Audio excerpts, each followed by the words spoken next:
ब्रह्मांड बहुत विशाल है और अद्भुत चीजों से भरा हुआ है।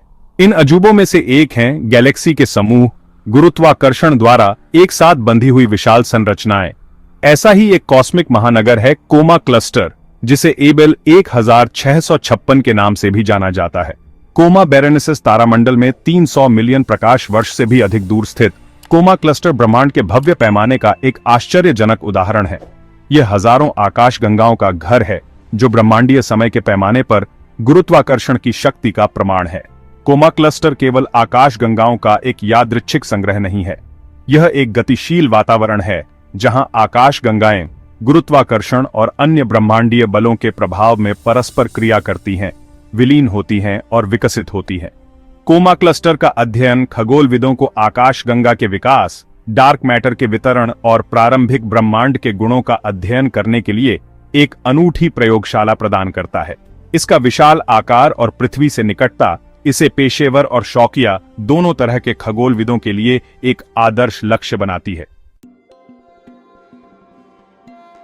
कोमा क्लस्टर खगोलविदों के लिए सदियों से जाना जाता रहा है।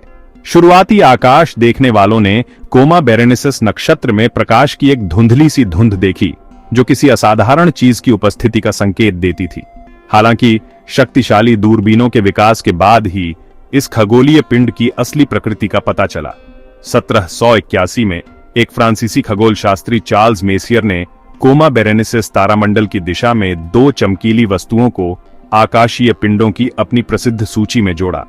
ये वस्तुएं, जिन्हें अब M64 और M98 के रूप में जाना जाता है, कोमा क्लस्टर के भीतर आकाश गंगाएं निकलीं।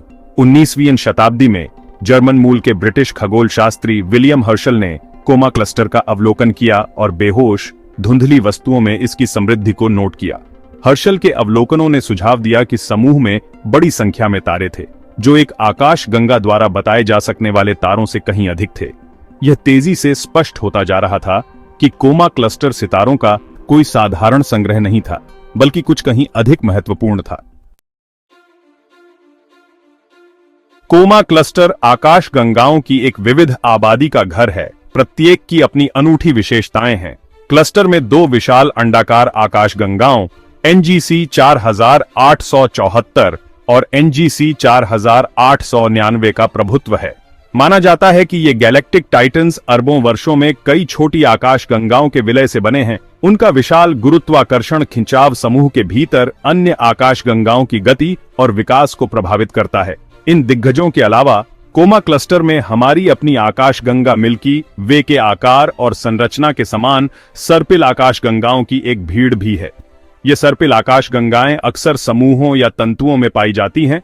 यह सुझाव देती हैं कि वे अभी भी समूह में गिरने और इसके गुरुत्वाकर्षण क्षेत्र के साथ बातचीत करने की प्रक्रिया में हैं। कोमा क्लस्टर के भीतर आकाश गंगाओं की विविधता इसे विभिन्न विकासवादी पथों का अध्ययन करने के लिए एक आदर्श प्रयोगशाला बनाती है, जो आकाश गंगाएं ले सकती हैं। सेक्शन 4, आकाश गंगाओं का साग, संरचना और संरचना। कोर आकाश गंगाओं का कोई यादृच्छिक विशाल दूरभाष नेटवर्क है। कोर के आसपास आकाश गंगाओं का एक प्रभावी गुरुत्वाकर्षण है। कोर के भीतर आकाश गंगाओं का एक क्लस्टर है। कोर के भीतर आकाश गंगाओं का एक क्षेत्र है। कोर के भीतर आकाश गंगाओं का एक क्षेत्र है। कोर के भीतर आकाश गंगाओं का एक क्षेत्र है। कोर के भीतर आकाश गंगाओं का एक क्षेत्र है। कोर के भीतर आकाश गंगाओं का एक क्षेत्र है। कोर के भीतर आकाश गंगाओं का एक क्षेत्र है। कोर के भीतर आकाश गंगाओं का एक क्षेत्र है। कोर के भीतर आकाश गंगाओं का एक क्षेत्र है। कोर के भीतर आकाश गंगाओं का एक क्षेत्र है। कोर के भीतर आकाश गंगाओं का एक क्षेत्र है। कोर के भीतर आकाश गंगाओं का एक क्षेत्र है। कोर के भीतर आकाश गंगाओं का एक क्षेत्र है। कोर के भीतर आकाश गंगाओं का एक क्षेत्र है। कोर के भीतर आकाश गंगाओं का एक क्षेत्र है। कोर के भीतर आकाश गंगाओं का एक क्षेत्र है। कोर के भीतर आकाश गंगाओं का एक क्षेत्र है। कोर के भीतर आकाश गंगाओं का एक क्षेत्र है। कोर के भीतर आकाश गंगाओं का एक क्षेत्र है। कोर के भीतर आकाश गंगाओं का एक क्षेत्र है। कोर के भीतर आकाश गंगाओं का एक क्षेत्र है। कोर के भीतर आकाश गंगाओं का एक क्षेत्र है। कोर के भीतर आकाश गंगाओं का एक क्षेत्र है। कोर के भीतर आकाश गंगाओं। सेक्शन 5, गैलेक्टिक गोंद इंट्राक्लस्टर माध्यम को समझना। एक समूह में आकाश गंगाओं के बीच का स्थान खाली नहीं है। यह एक दुर्लभ प्लाज्मा से भरा है जिसे इंट्राक्लस्टर माध्यम या आईसीएम के रूप में जाना जाता है। आकाशगंगाओं के गुरुत्वाकर्षण संपर्क से लाखों डिग्री तक गर्म यह प्लाज्मा एक्सरे का उत्सर्जन करता है, जिसका पता पृथ्वी पर दूरबीनों द्वारा लगाया जा सकता है। आईसीएम क्लस्टर के भीतर आकाशगंगाओं के विकास में महत्वपूर्ण भूमिका निभाता है। आईसीएम इसके माध्यम से गतिमान आकाशगंगाओं पर एक खिंचाव के रूप में कार्य करता है, जिससे उनकी गैस और धूल छीन ली जाती है। रैम प्रेशर स्ट्रिपिंग के रूप में जानी जाने वाली यह प्रक्रिया आकाशगंगाओं के भीतर तारा निर्माण पर गहरा प्रभाव डाल सकती है। कोमा क्लस्टर में आईसीएम के गुणों का अध्ययन करके खगोलविद उन प्रक्रियाओं में अंतर्दृष्टि प्राप्त कर सकते हैं जो ब्रह्मांडीय समय के पैमाने पर आकाशगंगा के विकास को आकार देती हैं।